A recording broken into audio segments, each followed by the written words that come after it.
So my client got into a dance company that specializes, among other things, in whacking. So whacking is a form of dance, which I won't imitate for you, but it requires a lot of mobility through the elbow joint, through the shoulder joint, and through the wrist. And they're finding that the range of motion through one wrist is a little bit more limited than through the other wrist. Asking me if I had any recommendations on what to do. I just gave them a bunch of the conditioning and mobilization exercises that I found to be really helpful, both in weightlifting and getting into the front rack position, and also for martial arts, Qigong training that prepares you for martial arts training. And these are those. So we begin by opening up the flexion of the elbow. So elbow and shoulder in a line, wrist in a line with the shoulder, and grab your wrist and twist a little bit so that your palm is going up. And then once you're in that position, try to bring your forearm, try to bring your dorsum of your wrist straight back. Oh, my humerus ideally would be parallel to the ground. And while you're here, you look for any kind of compensation. So I'm opening a little bit more on this side of my rib cage, so I'm going to drop that down, drop my shoulder a little bit on that side, right? But not letting myself off the hook. I'm continuing to rotate my palm up so that the radius and the ulna are maximally rotated, both of them, and pressing toward. I can really feel my elbow, my ulna at the elbow, which is right here. I can really feel that joint starting to open. And when I let go, I'm going to let go slowly, because it's going to be pretty painful to extend my arm out of that stretch. Okay, for the next one, you're going to need something like a stool or a desk or a table. And for this, we're going to do an arm bar technique. Those of you who study jiu-jitsu or other martial arts, this will be obvious, right? So my elbow is off of the supporting surface. I'm going to take my wrist into extension, close my elbow, or extend my elbow, closing the ulnar joint and the radial joint. And now the same thing as before, I'm going to twist a little bit this way. It's to line the bones up so that they're neutral. And I'm going to take my arm, my forearm down as far as I can with the goal of extending or hyperextending the joint a little bit. Show you from this angle. Wah!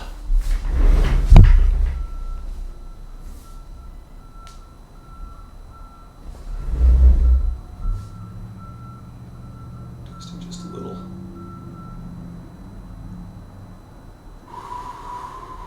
And when you let go, likewise, the whole thing's going to be pretty stiff.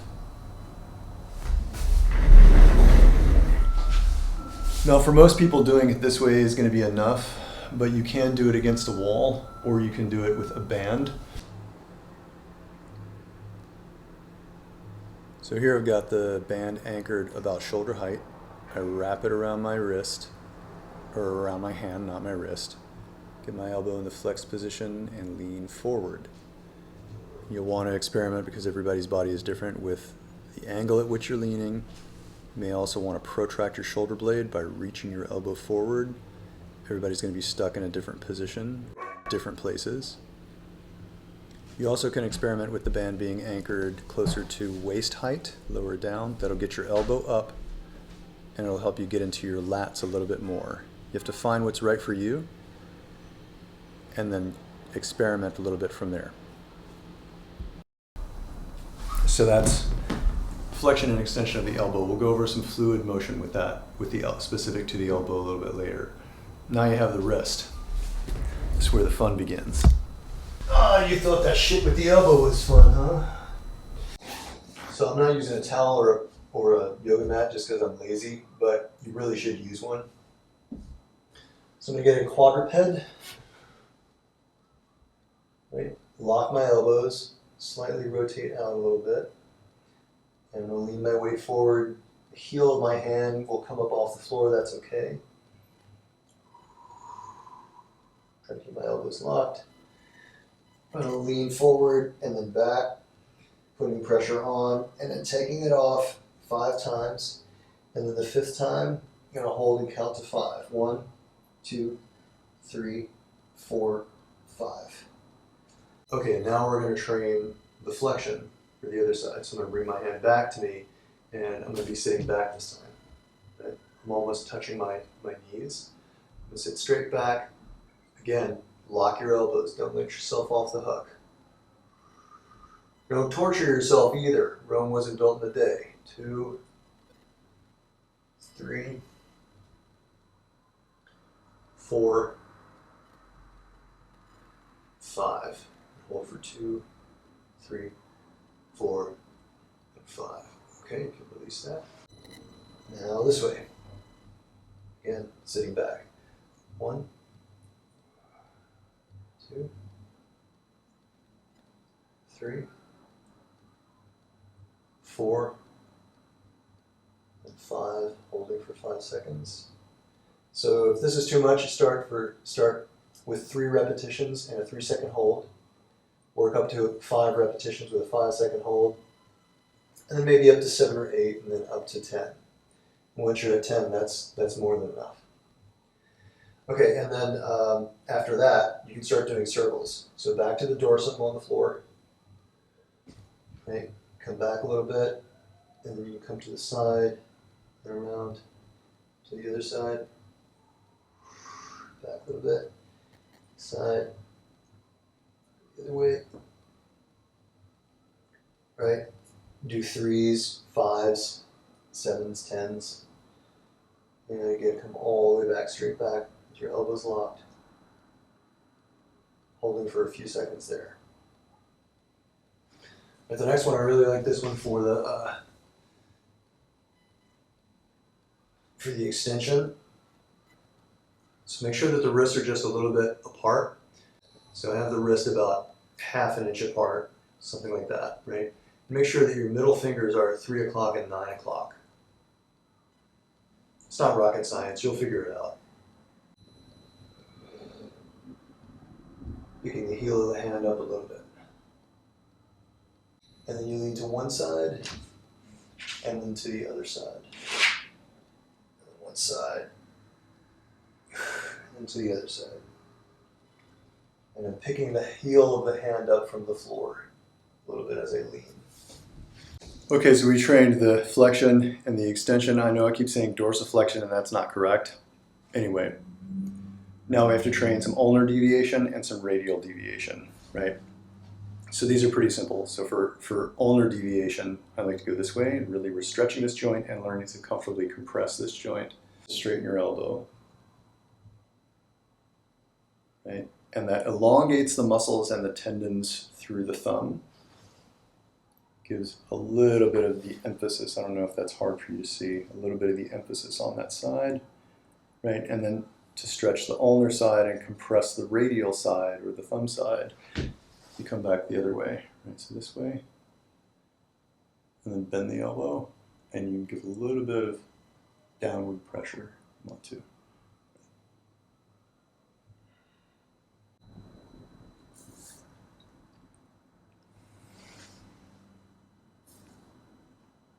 So mainly what this person is interested in is increasing the mobility, the range of the joints, right? But when you do that, you also have to elongate the tendons and muscles. So a really good option for those comes out of the bodywork or the Twain-Ah tradition. So first, let's hold an extended position. So I'm reaching out through each of the 5 fingers, including the thumb, not bringing my thumb back, I'm reaching straight up. And I'm feeling my hand starting to open. So there's the hollow shape of the hand happening. Right? I'm not going like this. It's the hollow shape of the hand happening. And the fingers and thumb are elongating. See if you can feel the finger joints starting to open, the bones drifting away from each other. You can start to sense that over time. And then the carpals opening, or the wrist bones opening. And then the elbow joint starting to relax and open. It's not necessary for you to clench the muscles. Please relax them a little bit. My hands are active and my arms are passive, relaxed. And I'm feeling those muscles and tendons starting to elongate this way, right? And I'm opening my shoulder blades, right? And allowing my chest to hollow a little bit. So my back, my chest are relaxed. My shoulder blades are protracting. Okay, so once you can do that, then let's add a little bit of movement to it. So bring your elbows back, relax your hands. I like to brush the elbows against the rib cage, bring the hands forward, and then activate the fingers and reach out. Deactivate the hands, deactivate the fingers. Push forward, push your fingers through space. It helps to imagine that you're moving in water, or like moving through something with a little bit of resistance. Okay, and then once you can feel a warmth and an activation, an opening of the joints and an elongation through the muscles and sinews, you can also twist. And so I'm bringing the backs of the hands together, and I'm closing one finger at a time, starting with the pinky, ending with the thumb.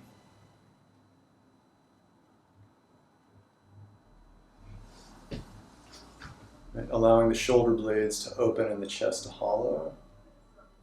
Bringing the dorsum, the backs of the hands together.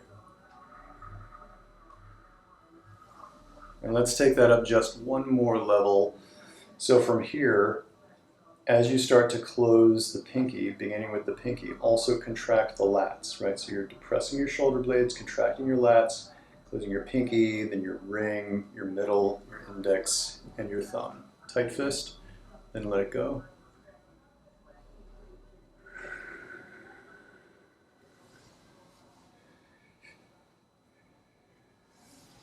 And lock out the elbow when you extend. Okay, and then a great kind of dynamic or fluid movement for the elbow, the wrist, and the fingers is to use both flexion and extension and the turning of the elbows with the extension and the flexion of the wrist, elongation of the fingertips, right? So this is the same concept, elongating or reaching out through the sinews, through the fingers, through the limbs, right? Relaxing the limbs and fingers and letting the elbows and the wrist rotate completely. I also feel some rotation going through the shoulder joint. I'm feeling those sinews starting to, in the shoulder, starting to be challenged a little bit. I'm feeling what feels like the biceps tendon or the supraspinatus tendon area over in the front and the right is a little bit stubborn, so I'm not going to let myself off the hook with that. I'm going to allow full internal rotation. This is internal rotation, external rotation. I'm going to allow the full internal rotation on the side. See the difference in the range? This elbow is rotating way up, and this one's still like 90 degrees. This one's like 100 degrees. This one's 90 degrees approximately. So I'm going to really rotate, really internally rotate on that side. Open the shoulder blades, elongate through the fingers, then relax my elbows, my shoulders. So find those, the idea is that you find the sticking points in the cycle where you feel like you're trying to, either where you have a little bit of discomfort or where you feel like you're trying to escape. And you work through those, keep your neck relaxed too. Right? And then you can go the other way. Right, and I find that both directions are really good to test the flexibility of the wrist in flexion. A lot of times you see people trying to escape this way. Right? If you feel any kind of tendency to get away, bring the dorsum back together. Right? All the way up, keeping the dorsum together.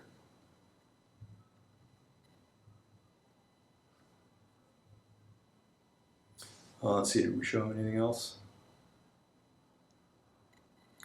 And then after you've done all that, your whole limb is going to feel very, very activated, very warm, very good, but it's also going to be very tired. And the bones of the bones and joints of the wrist are especially vulnerable to that.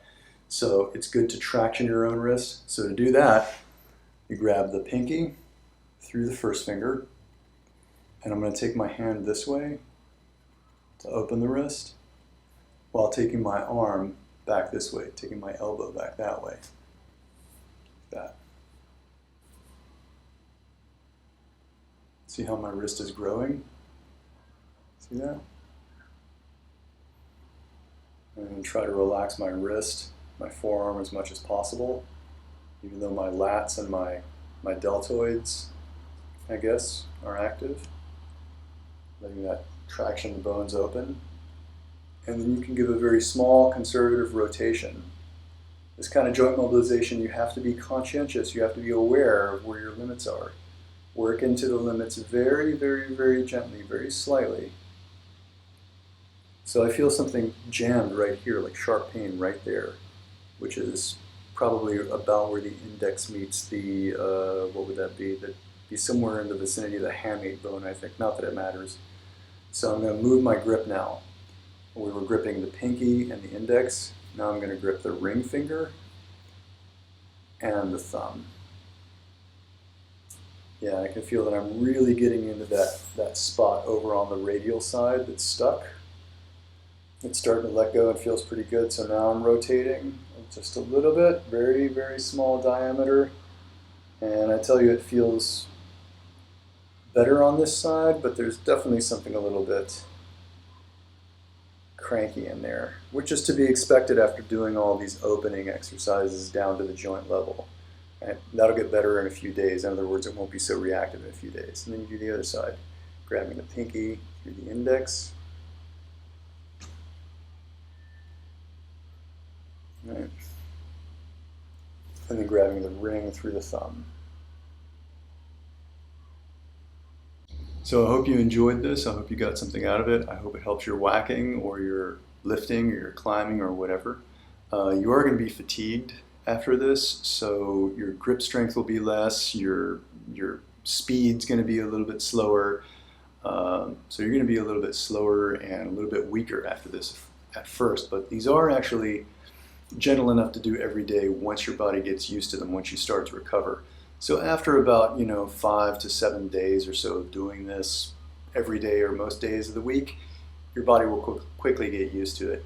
If you do have like a rehearsal or a performance or something, and you're just starting out with these exercises, save the majority of them until after you have to be on stage or in the rehearsal room or in the rehearsal space. Save the majority of them until after you're done with the rehearsal or the performance. Eventually you'll be able to do them as part of your warm-up, which is really where they should be done, but they may be a little bit too much for some people at first. Okay, good luck, and let me know how it goes. If you have any feedback, please drop me a comment. And don't forget to like and subscribe or follow whatever it is people say on social media these days.